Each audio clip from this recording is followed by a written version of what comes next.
اس فیصلے اور منصوبے کے مطابق سوڈانی فوج کا ایک حصہ نہایت خفیہ طریقے سے رات کو بحیرہ روم کے محاذ کی طرف روانہ کر دیا گیا اور دوسرا حصہ دریائے نیل کے کنارے خیمہ زن فوج پر ٹوٹ پڑا۔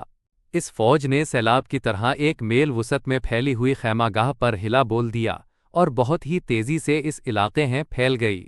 اچانک خیموں پر آگ کے تیر اور تیل میں بھیگے ہوئے کپڑوں کے جلتے گولے برسنے لگے۔ نبیل بھی آگ برسانے لگا۔ خیموں کو آگ لگ گئی اور شعلے آسمان تک پہنچنے لگے۔ سوڈانی فوج کو خیموں میں سلطان ایوبی کی فوج کا نہ کوئی سپاہی ملا، نہ گھوڑا، نہ کوئی سوار، مائنس اس فوج کو وہاں تمام خالی خیمے ملے۔ کوئی مقابلے کے لیے نہ اٹھا اور اچانک آگ ہی آگ پھیل گئی۔ انہیں معلوم نہ تھا کہ سلطان ایوبی نے رات کے پہلے پہر خیموں سے اپنی فوج کو نکال کر ریتلے ٹیلوں کے پیچھے چھپا دیا تھا اور خیموں میں خشک گھاس کے ڈھیر لگوا دیے تھے۔ خیموں پر اور اندر بھی تیل چھڑک دیا تھا۔ اس نے کشتیوں میں چھوٹی منجنیقیں رکھوا کر شام کے بعد ضرورت کی جگہ بھجوا دی تھیں۔ یوں ہی سوڈانی فوج خیمہ گاہ میں آئی، سلطان کی چھپی ہوئی فوج نے آگ والے تیر اور نیل سے کشتیوں میں رکھی ہوئی منجنیقوں نے آگ کے گولے پھینکنے شروع کر دیے۔ خیموں کو آگ لگی تو گھاس اور تیل نے وہاں دوزخ کا منظر بنا دیا۔ سوڈانیوں کے گھوڑے اپنے پیادہ سپاہیوں کو روندنے لگے۔ سپاہیوں کے لیے آگ سے نکلنا ناممکن ہو گیا۔ چینچوں نے آسمان کا جگر چاک کر دیا۔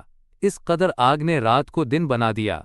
سلطان ایوبی کی مٹھی بھر فوج نے آگ میں جلتی سوڈانیوں کی فوج کو گھیرے میں لے لیا۔ جو آگ سے بچ کر نکلتا تھا وہ تیروں کا نشانہ بن جاتا تھا۔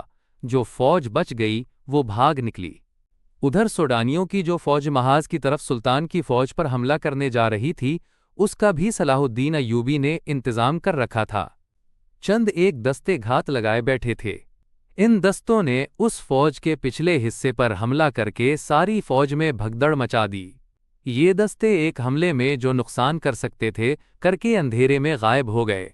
سوڈانی فوج سنبھل کر چلی تو پچھلے حصے پر ایک اور حملہ ہوا۔ یہ برق رفتار سوار تھے جو حملہ کر کے غائب ہو گئے۔ صبح تک اس فوج کے پچھلے حصے پر 3 حملے ہوئے۔ سوڈانی سپاہی اسی سے بد دل ہو گئے۔ انہیں مقابلہ کرنے کا تو موقع ہی نہیں ملتا تھا۔ دن کے وقت کمانداروں نے بڑی مشکل سے فوج کا حوصلہ بحال کیا، مگر رات کو کوچ کے دوران ان کا پھر وہی حشر ہوا۔